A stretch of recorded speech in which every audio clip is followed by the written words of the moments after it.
Corona virus کی وبا نے سارے عالم کو گویا اضطراب کے دلدل میں دھکیل دیا ہے۔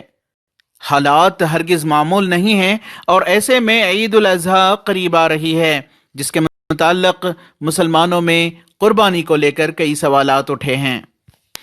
ریاست کرناٹکا کے جید علماء نے جہاں قربانی کے متعلق واضح طور پر کہا ہے کہ قربانی شعائر اسلام میں سے ہے جو صاحب نصاب پر واجب ہے، صدقہ قربانی کا بدل نہیں اور قربانی نہ دینے والا گنہگار ہوگا۔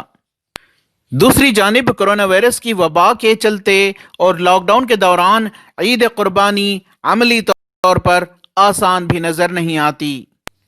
اس سلسلے میں کرناٹکا اقلیتی کمیشن کے چیئرمین عبدالعظیم اور MLC و سابق مرکزی وزیر CM ابراہیم نے مسلمانوں کی رہنمائی کی کہ وہ ان حالات میں قربانی کے متعلق کیا کریں۔ بقرعید میں جو ہے قربانی، دیکھو بھائی ہمارے پاس بڑے بڑے لوگ جو ہیں، مالدار لوگ ہیں، اگر گھر میں 7 لوگ ہیں، 7 لوگوں کے نام سے بھی قربانی دیا کرتے تھے۔ ڈسٹریبیوشن کا بھی پرابلم آتا ہے، اس کے الگ الگ حصے کرو، محلے میں بانٹو، یہ کرو وہ کرو، یہ سب ہوتا ہے۔ اب جب اتنی بڑی قربانی ہم جو ہے نماز کو جانے کی گھروں میں نماز پڑھ رہے ہیں، تو یہ بار جو ہے قربانی میں تھوڑا کمی کرنا ضروری لگتا ہے۔ تو اگر ویسا بھی کرنا ہے تو اپنے گھر کے احاطے کے اندر ایک گھر کو، ایک فیملی کو ایک بکرا دے سکتے ہیں۔ پھر بھی دیکھیے علماء اکرام کی بھی اجازت لے کر کام کرو۔ حالات جب ٹھیک نہیں ہے، حالات سے نقصان ہو رہا ہے، تو ضرور جب اتنی بڑی نمازی ہم جو ہے گھروں میں پڑھ لیے تو قربانی کی جو ہدایت دیتے ہیں وہ ہدایت کے برابر کام کریں گے۔ قربانی کمپلسری نہیں ہے، لیکن عام حالات میں صاحب استطاعت ہے تو اسے دینا ضروری ہے۔